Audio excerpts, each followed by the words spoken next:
Nabi SAW bersabda, khaslatani la yastami'ani fi mu'min. Ada dua perkara, kata dia Nabi. Yang dua perkara ini tidak berhimpun bagi seorang mukmin. Artinya kalau dia seorang mukmin, dia seorang mukminah, dua perkara ini mesti tak ada pada dirinya. Nah, yang pertama kata dia Nabi, al-bukhlu, sifat bakhil. Yang kedua, su'ul khuluq, buruk perangai, bad behavior and character. Orang yang beriman ni tak ada sifat bakhil. Maksudnya keperbagaian. Dia ada ilmu, dia tidak mendiamkan dirinya tentang ilmu. Apabila seseorang bertanya kepada dirinya, dia tak bakhil. Ya, umpamanya sahabat tu tanya, kamu kan pakar dalam ilmu tajwid, dalam ilmu Al-Quran, boleh dah ajar sikit? Minta maaf, aku nak dapat ilmu ni bukan senang tau. Tiba-tiba kamu mudahnya dapat, minta maaf. Itu kan bakhil lokik dengan ilmu. Ajarlah sikit je. Boleh ajar, tapi dia buat syarat.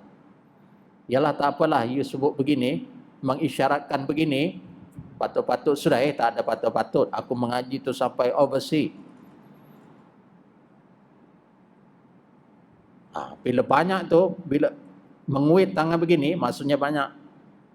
Dan Allahu Akbar. Ada pendai penceramah ni, subhanallah. Bila orang telefon, Ustaz boleh tak ceramah tempat saya, Ustaz? Nanti sebentar, saya tengok diary.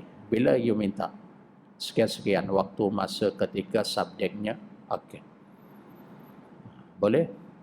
Tapi, apa tapi Ustaz? You kena bayar sekian-sekian. Kalau sejam, kena bayar 4,000. Terperanjat kawan. Ingat 400, 4,000. Saya pernah satu tempat, subhanallah.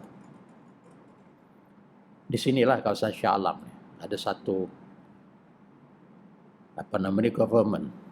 Dia panggil, Ustaz, dia kata, cerita ni lama dah, lama. Ya, mungkin 10 tahun lebih kot, 15 tahun yang lampau. Ya, lama. Ustaz, dia kata, boleh ceramah tempat kami, Ustaz? Saya kata nanti. Saya tengok jadual. Pasal setakat ni jadual ni banyak penuh. Tapi tak apalah, saya boleh adjust. Ya, ceramah tu waktu dia ada sempena. Kan ada sempena Majlis Maulidin Rasul, ya, sempena Isra Mi'raj dan seumpamanya. Bolehlah saya kata.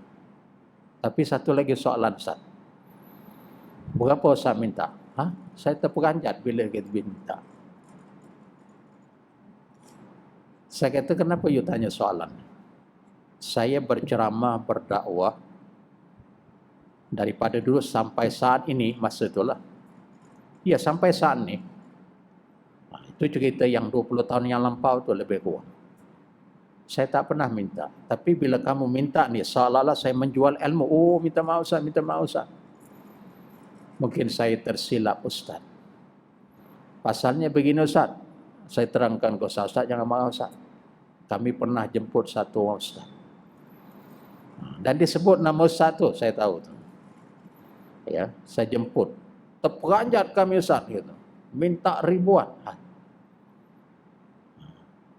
Minta ribuan. Jadi saya bimbang Ustaz. Kok lah Ustaz macam Ustaz itu? Oh, astagfirullah. Saya kata, ya Allah. Saya kata jangan samakan saya dengan Ustaz. Saya berceramah, berkuliah, saya tak jual ilmu. Ya, saya tak pernah menjual ilmu. Kerana ini amanah Allah, amanah Nabi. Cuma saya ada ilmu, orang berhajat, saya sampaikan. Apa yang saya mampu, apa yang saya faham, ikut Quran dan hadis. Cukup. You jangan lagi tanya tentang bayaran. Kalau you tanya lagi, minta maaf, saya tarik diri. Pasal tadi saya dah sebut, saya bukan jual ilmu.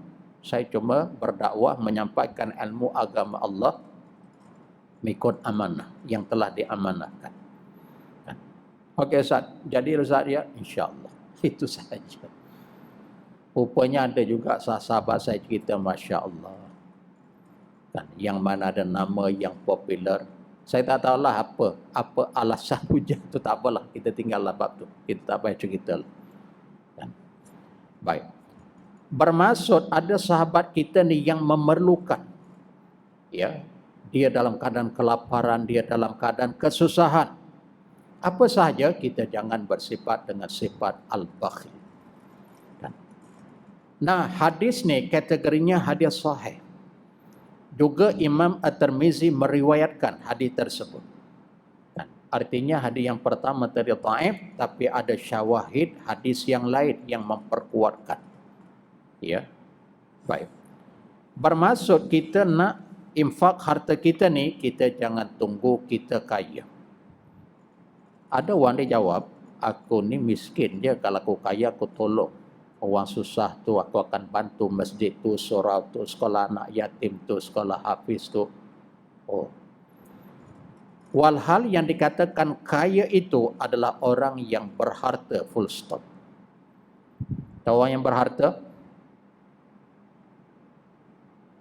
Walaupun dia sikit, maka kategorinya kaya.